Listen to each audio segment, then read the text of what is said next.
Good day guys, especially to the Subaru crosstrek owners. So this video may help you if you are looking for the video that may help you in changing brake pads and rotor disc. So this is the brake pads. It's a Euro rotor brand and aftermarket. So this is the brake pads in the box together with the brake pad guide in a grease, a special grease for the pads. So together with this, we also ordered a rotor disc. So it has set around 200 Canadian dollar. So we're going to change the front. So let's start. We need to remove the front tires. We need to jack the tire, make it secure. And as you can see, this side is pretty cool, but we checked it before and there's a problem at the back. So we need to remove this caliper. We need to flip it up. So you need to remove this bolt. If you wish, you can also remove the top one, but one will work. Then after removing that calipers, there's two bolts here for the caliper bracket. So there is a 14mm socket to loosen the bolt. You can remove both or only one. So after removing the retainer bolt for the caliper slider, you're just going to flip it up and slide backwards, and you can remove that caliper. So you can put in some place or make a tie on it so that the rubber hose will not be forced. So if you're just going to change the brake pads, you just need to remove that one. See, the brake pads is a little thin, and here the problem, as you can see, it is not worn flat. So the rear side of the rotor is not good as that, so we need to change. So at this time we need to remove that two retaining bolts. It's 19mm. So just remove the two bolts. After removing that two bolts, we can remove the caliper bracket.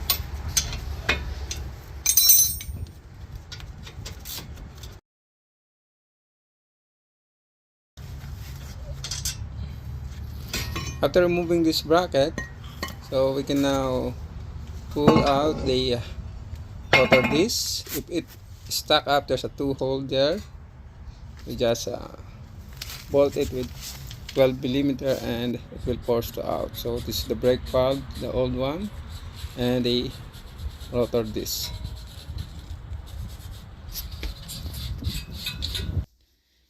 So before installing the new rotor disc, it's better to clean it up because there's a anti-rust apply on it from the factory. So we better clean it with a brake cleaner.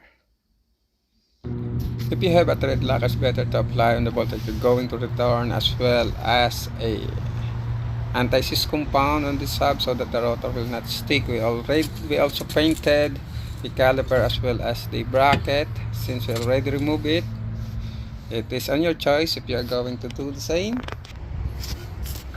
At this time, we are going to install a guide for the brake pads. So make sure that it is well fitted to the caliper bracket.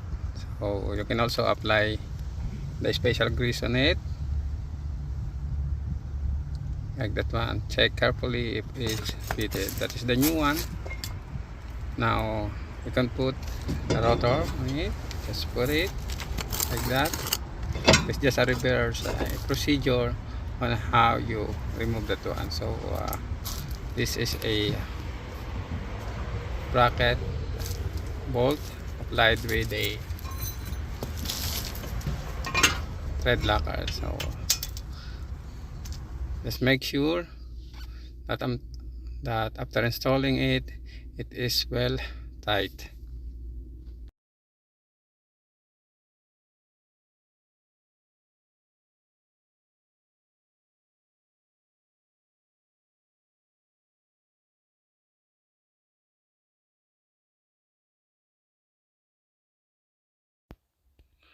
Before installing the new brake pads, we need to retract or compress this piston in order to have a clearance so that the new brake pads will fit. If you don't have compressor, the special tools for brake pads, since this new one is thick, we can use the old brake pads, even only the inner side. Then put back the caliper.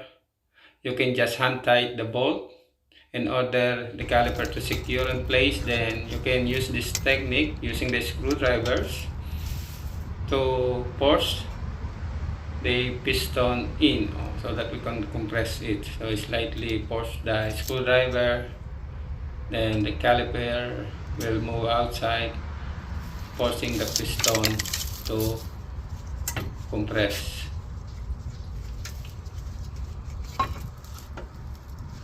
Then after that, you will remove again it, and at this moment you will install the new brake pads. So put some special grease on it. That's the new one. So the other side is still uninstalled, and make sure to check the level of the brake fluid, avoid spillage while we are compressing it. So same technique, using screwdriver, we will force the piston to go in. So once the piston is settled on its maximum position going in, now we can put the outer brake pad. So this time put a special grease on it, because this will be the final installation that we are going to do. So check and make sure secure that everything is in a good position. Then we can now put back the caliper.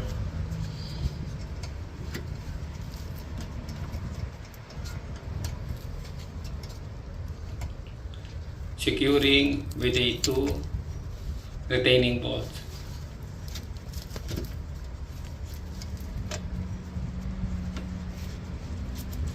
Just make sure if you have a thread locker, like what I said, you can use the thread locker in order to secure the bolts. It's important to make sure that the bolts of the caliper as well as the caliper bracket is tight securely. Make sure, because it is a brake system. Then if the slider is turning while you are tightening, you can use another wrench to hold and avoid that slider to turn, to make you securely tight the retaining bolt up and down. After that, you can now put a cover of the fluid reservoir, and after putting everything back in place, before you make the car run, don't forget to pump the brakes. So you need to pump the brake until it is steady